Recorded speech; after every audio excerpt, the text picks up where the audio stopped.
when I think about that a little bit, it's a scary thought. As I look out here, I see a principal that I had, and a comment he made. He said, if Mooresville goes to 2 high schools, it's a different place. If we ever went that way, it could be a different town. Working here and seeing the overcrowding, seeing the teachers shuffle. This teacher doesn't have a room anymore for planning because another class of teachers pull in there, vice versa, throughout the whole building. Smaller classroom teachers get moved to even smaller areas because we need the space.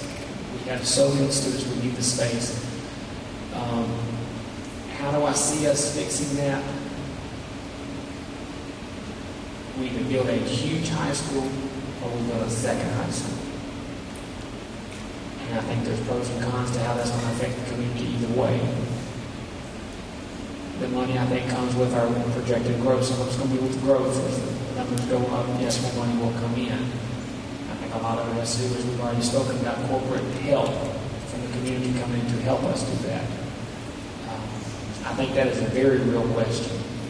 A very real question that has to be looked at very quickly and will have to be addressed very quickly. The school district has had a facilities plan in place for a number of years.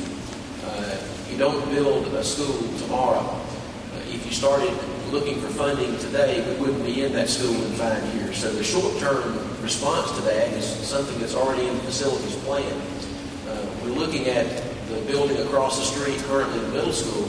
The plan is in place to move that middle school to a refurbished facility out at MIS and use the building across the street as expandable classrooms. That will give us an additional cafeteria, additional gym space, library space, administrative space, classroom space to keep the facility here.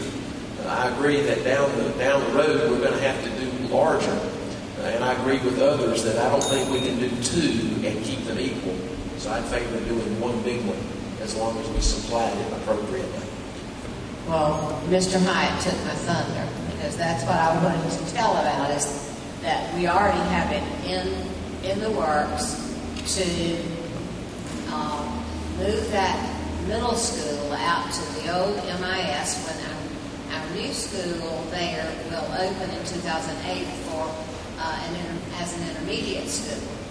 Then we have that MIS, which will be refurbished to hold the middle school. And that's going to be a big campus out there because that's going to make, 3 schools already and an elementary school is in the works too. It's not that we haven't planned, we haven't looked forward to taking care of all this growth we have. So that's going to be, we hope, like a 9th grade academy, and that's going to take a lot of kids out of this school here. I understand the plan is in place, and that will preserve the location here adjacent to sports fields and the stadium, which makes a lot of sense. But I think ultimately we've got to go to a big centralized campus that would include, as I've said before, include the hopefully an expanded vocational program as we have it at Woods. There again, finance there's the rub. But I think with the corporate support that our president, the superintendent, is able to recruit, bricks and mortar is attractive, I think, and this could possibly be worked out. Thank you. Thank you. I'm not going to sit here and repeat everything everybody's saying, but the plan is in place to use the middle school, and it's the money will come through costs here in the next few months. That is going to buy us the 3 or 5 years to get us past this question, but that's not going to solve the problem. And I think after that, we're going to have some frank discussions about a new high school, whether it's a new one that houses everybody we got or 2. And I think one issue that has to be considered is the number of kids. I don't want to become a 3,000 student high school like the one's close by because I think the safety issues are just insurmountable. And I think we have to keep that in mind. If we can find a way to have one building and two smaller groups of kids, that might be worthwhile. And if not, I think we're going to have to think seriously about splitting.